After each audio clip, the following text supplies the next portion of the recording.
There is a moment when a trade dispute stops being a dispute and starts being a confrontation. A moment when the polite language that diplomats use to describe disagreements suddenly cracks open and reveals what is really underneath. And for one northern nation, that moment did not arrive in a closed-door meeting or a leaked memo. It arrived with a single word spoken on Parliament Hill: violations. What makes this moment so striking is how completely it inverts the script, because for months, Washington had been using softer language, talking about trade irritants, framing the dispute as a list of small frustrations that could be tidied up with a few concessions. And usually that kind of framing works because once you accept the word irritant, you have already accepted that the issue is small.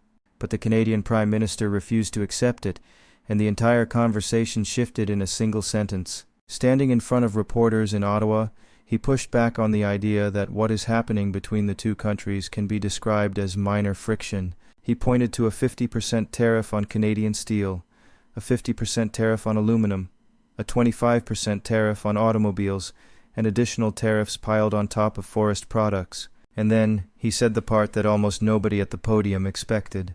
Those are not irritants.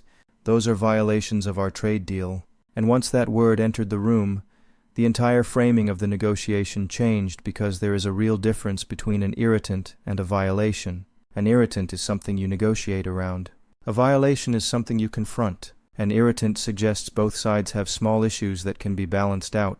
A violation suggests one side has broken a written commitment. And once you start calling Section 232 tariffs violations of the Canada-United States-Mexico Agreement, you are no longer asking for adjustments. You are asking for accountability. That single shift in language is what turned a slow grind of diplomatic friction into a public test of nerve. To understand how big this shift really is, you have to step back to what was happening just days earlier, because reporting from the national broadcaster had revealed something that lit a quiet fire across Ottawa. According to 4 senior sources, the American administration was demanding what insiders described as an entry fee, a series of upfront concessions from Canada that would have to be paid before formal continental trade negotiations could even begin. Action on dairy quotas, changes to provincial liquor rules, adjustments to digital sovereignty policies, all before a single negotiator from either country sat down at the table. And what makes this so telling is the metaphor that came out of it. Because earlier, the United States Commerce Secretary had compared the negotiation to buying a wholesale club membership. You pay first, then you get to shop. But Canadian officials looked at that comparison and saw the flaw immediately. Because once you have paid for a wholesale club membership, nobody asks you to pay again just to walk down the meat aisle. And once you have paid an entry fee, nobody promises that the actual deal inside the store will be fair. The wholesale club analogy was not reassurance, it was a warning. So when the question came on Wednesday, would Canada offer concessions just to begin the talks, the Prime Minister's answer was a single word: no. And he did not soften it. He said Canada will not be in a position to make concessions just to get to the table. He said negotiations require two parties exchanging real positions, not one country writing the check while the other writes the rules. And he reminded reporters that Canada has played in this movie before. Concessions had already been given. The digital services tax was dropped. Refunds were issued to American technology companies, and entire layers of retaliatory counter-tariffs were withdrawn. And the answer Canada received in return was nothing. Inside Ottawa, this did not feel like rebellion. It felt like memory.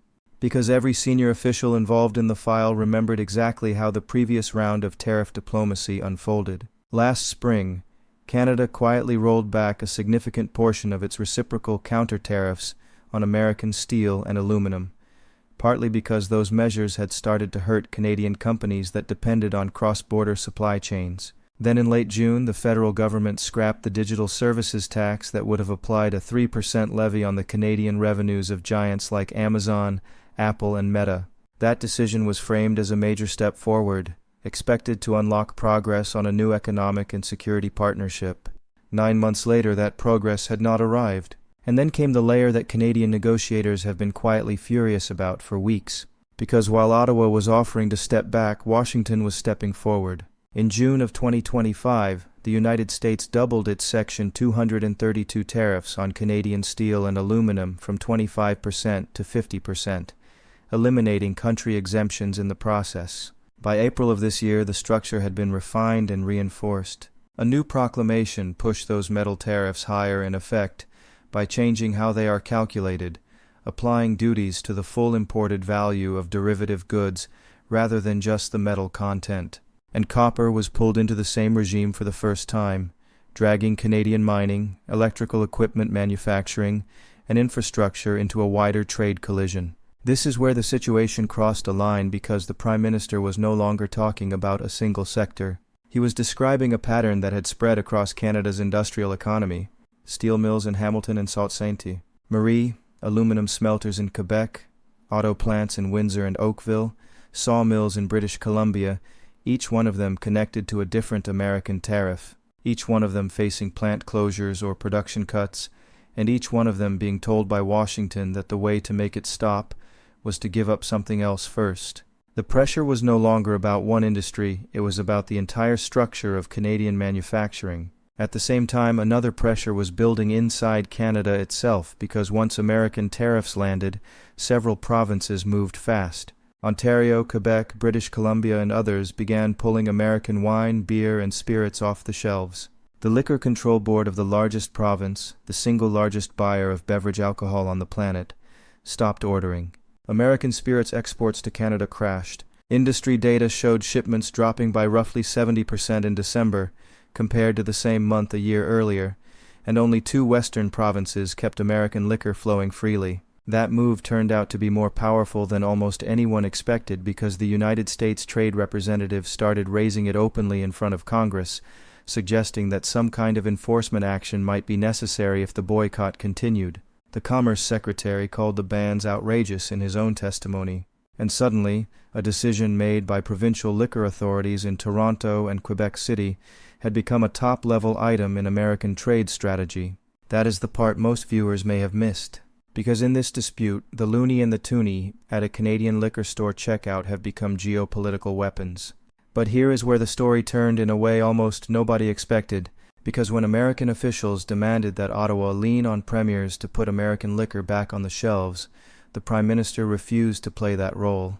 He pointed out that the provincial liquor boards are crown corporations under provincial control. He noted that the Premier of Ontario has a duly elected majority and the right to make those calls, and he made it very clear that the Government of Canada is not going to ask provinces to back down unless Washington offers them a genuinely better economic position in return. In other words, Premier solidarity had become part of Canada's negotiating strategy. Now think about what that really means, because for years the assumption inside Washington has been that Canada is structurally dependent, that when push comes to shove, Ottawa will fold first because it relies on the United States for roughly 75% of its export trade. But this time that assumption is being tested, because while Canada is undeniably the smaller economy in the relationship, the United States is also Canada's biggest customer for energy, critical minerals, and integrated automotive parts. The total value of cross-border trade between the two countries runs at roughly $1.2 trillion a year. And in that kind of relationship, leverage runs in both directions even if it does not run equally. And that is where the Prime Minister's framing becomes so significant because he did not just reject the entry fee idea. He pointed out that some American voices have a misimpression about how dependent Canada actually is. He said Canada is the second biggest trading partner of the United States, not just the other way around. He talked about symbiosis, about supply chains that have been built over decades, about a continental economy that does not collapse politely just because one side wants to win a press conference. And then he reminded everyone that the American business community itself has been quietly pushing to keep the Continental Trade Agreement intact because their margins depend on it. But underneath that argument was something larger, a long-term repositioning of how Canada thinks about its trade future. The Prime Minister has been openly describing the deep integration of the Canadian and American economies as something that needs to be re-examined. He has called Canada's reliance on the United States a weakness that has to be corrected. He has spoken about diversifying trade toward Europe, Asia, and the Indo-Pacific. He has even released a video framing the moment in the language of the early 19th century when Canadian identity was forged partly in opposition to American pressure, and while critics have called that rhetoric theatrical, the strategic intent behind it is hard to miss. Canada is preparing for a future where the United States is still the biggest trading partner, but no longer the only one that really matters. Inside Washington, the tone hardened further. The trade representative told the House Ways and Means Committee that Canada and the United States simply have different priorities, accusing Ottawa of doubling down on globalization while the American administration tried to correct for what it called the problems of globalization. He said the two models do not fit together very well. The former trade representative called the Canadian liquor bans outrageous and lectured Congress about the need to reshore American manufacturing. And the Office of the United States Trade Representative's own annual report on foreign trade barriers flagged Canadian dairy quotas, digital policy, and provincial alcohol rules as items that Washington intends to push hard in the coming weeks. And yet, while that pressure was being broadcast through American hearings, the Canadian response was quieter and more disciplined. The Prime Minister's chief trade negotiator made it clear during a panel discussion in Ottawa that Canada had already paid a meaningful price. The digital services tax was gone, tens of millions in refunds had been issued, retaliatory tariffs had been pulled back. The message was simple. The argument that Canada has not moved is not an honest argument. The reality is that Canada has moved repeatedly and received nothing in exchange.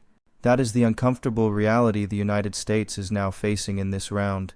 Because the more Washington frames the dispute as a simple list of irritants, the more Canada's documented record of unilateral concessions undermines that frame, and the more Canadian officials emphasize the word violations, the harder it becomes for the White House to claim that 50% metal tariffs and 25% auto tariffs are reasonable behavior inside a free trade agreement that all three countries signed less than a decade ago.